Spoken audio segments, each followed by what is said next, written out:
Tes. Bismillahirrahmanirrahim. Assalamualaikum warahmatullahi wabarakatuh. Bagaimana kabarnya semua? Anak-anak sehat? Ya, pada hari ini kita akan belajar matematika.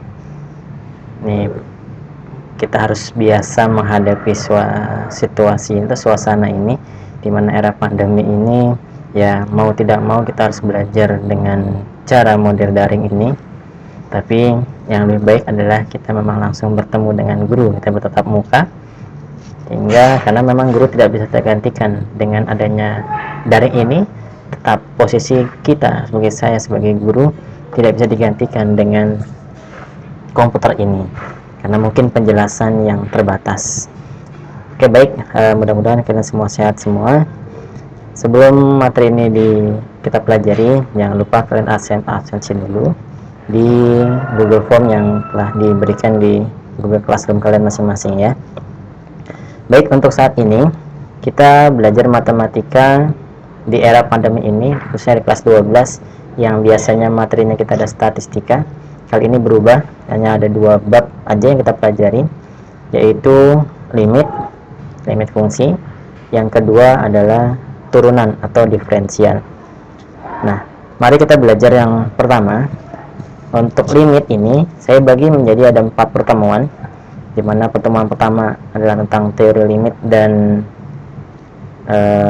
metode yang digunakan institusi. Nanti ada bagian kedua, ketiga, dan keempat, sehingga dalam satu bab ini bisa kita selesaikan minimal dengan 4 kali pertemuan jika tidak ada kendala dalam proses pembelajaran daring ini. Baik, mari kita mulai dengan materi pertama, yaitu limit. Diperhatikan semua, kita hari ini belajar tentang limit fungsi ya, dimana kita kenalkan, nama saya Pak Andri ya. Ini kita masuk ke bagian yang pertama. Nah, apa sih itu limit, Pak? Pengertian dari limit. Limit, kalau kamu mungkin kita bayangkan ya, kalian naik kendaraan, di depan kalian jalan yang ujungnya itu terlihat kecil atau menyempit.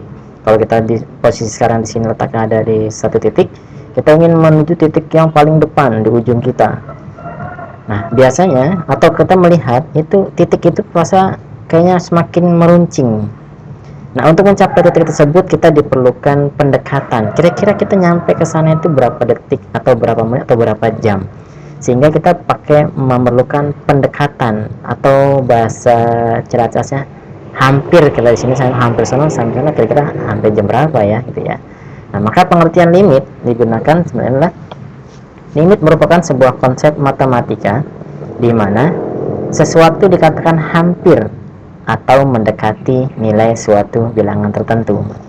Jadi kita bisa memprediksi kira-kira kalau kita berdiri di satu titik ini, untuk mencapai titik ke sana kira-kira butuh berapa waktu. Nah, itu kita ibaratnya itu sebuah limit. Paham ya, nak, semuanya? Oke, mari kita masuk ke materi selanjutnya, yaitu kita teorema limit. Ini adalah rumus-rumus dalam limit. Yang pertama adalah limit K. K di sini adalah sebuah konstanta ya, atau nilai di mana limit K di mana atau dengan X mendekati C, sehingga ketika di sini hanya konstanta saja, maka hasilnya akan menjadi sebuah bilangan konstan, yaitu K. Yang kedua, limit K dikalikan dengan fungsi fx dengan X mendekati C, maka bisa dikerjakan dengan cara konstannya kita pindahkan di depan, sehingga menjadi bilangan konstan dikalikan limit fx dengan X mendekati C. Itu yang kedua.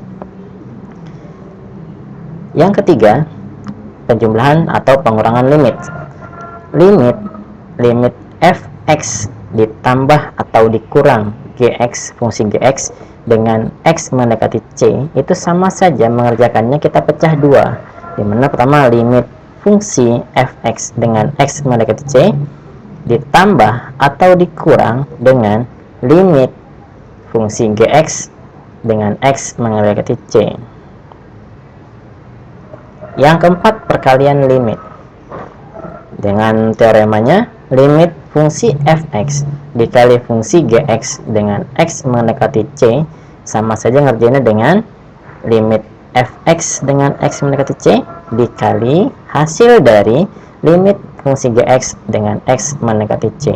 Jadi bisa kita kalikan satu-satu, limit ini berapa hasilnya fx nya lalu dikalikan dengan hasil limit gx nya. Yang kelima, teorema kelima yaitu limit pembagian. Ini adalah pembagian limit, di mana limit fx dibagi gx dengan x mendekati c sama saja kita mengerjakannya dengan cara limit fungsi fx dengan x mendekati c dibagi hasil dari limit fungsi gx dengan x mendekati c. Ya, sedikit-sedikit dipahami, jangan lupa dicatat ya, anak ya. Yang keenam, fungsi perpangkatan dalam limit. Limit fungsi fx berpangkat bilangan n dengan x mendekati c itu sama saja ngerjainnya dengan hasil dari limit fungsi fx x mendekati c. Ini kita hitung dulu hasilnya berapa, baru nanti kita pangkatkan dengan bilangan yang berpangkatnya berapa ya. Yang ketujuh adalah bilangan akar. Ketika limit dari akar fungsi fx pangkat n ya dengan x mendekati c, maka bisa dikerjakan dengan cara kita kerjakan dulu limit fx nya tadi ini, hasilnya baru kita pangkatkan atau kita akarkan dengan pangkat n tersebut ya. Inilah teorema-teorema limit, dimana ini baru sekedar teorinya aja ya. Nanti kita coba hitung dengan cara metode-metodenya. Nah, di metode limit ada beberapa metode. Salah satunya yaitu dengan cara metode substitusi. Inilah metode yang paling mudah. Maka itu kita coba cek langsung ke contoh ya. Karena kalau baru rumus biasanya agak mumet sedikit ya. Baik, kita sambil siapkan sebentar. Kita lihat contohnya. Mari kita coba belajar dengan menentukan nilai limit dengan menggunakan substitusi ya. Hari ini kita dengan substitusi. Kita lihat contohnya. Kita coba misalkan dengan teorema pertama.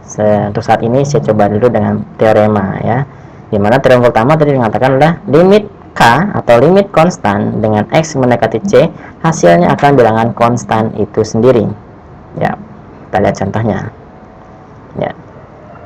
Contoh yang pertama, limit 7 dengan x mendekati 2 hasilnya akan 7 sesuai dengan teorema yang di atas. Jadi kalau konstannya atau angkanya 7 di sini tidak ada variabel, maka dia pun hasilnya akan konstannya saja, langsung angka 7 konstanta.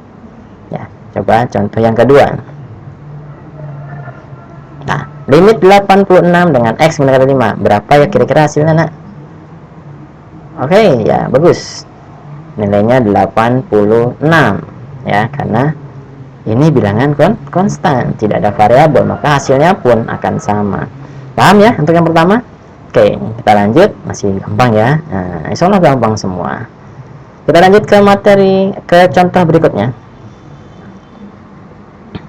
Untuk contoh berikutnya saya langsung membuat teorema 2 sampai 7 ya. Jadi kita tidak per teorema lagi, tadi itu dasar saja. Sekarang yang selanjutnya kita coba langsung praktekkan, aplikasikan dari teorema-teorema yang tadi ada ke contoh berikutnya. Baik, ini tolong dipahami yang ini. Oke, yang pertama, limit 2x dengan x mendekati 1 ya. Di sini limit 2x dengan x mendekati 1. Nah, di sini ada variabel x. Nah, dalam mengerjakan limit dengan metode substitusi, kita hanya mengganti variabel x ini dengan nilai pendekatannya. Di sini pendekatannya x mendekati 1, maka variabel x ini kita ganti dengan angka 1. Jadi 2 dikali 1, berapa hasilnya? Iya, pinter, 2. Oke, yang kedua ya, kita coba. Sekarang kita coba bareng-bareng ya. Saya boleh coba di buku kalian. Kalau kalian ini wah, itu hebat nih, pinter-pinter semua nih ya. Limit 3x dikurang 5 dengan x mendekati 2. Ayo, gimana cara ngerjainnya? Coba di buku masing-masing ya. Kita contohin.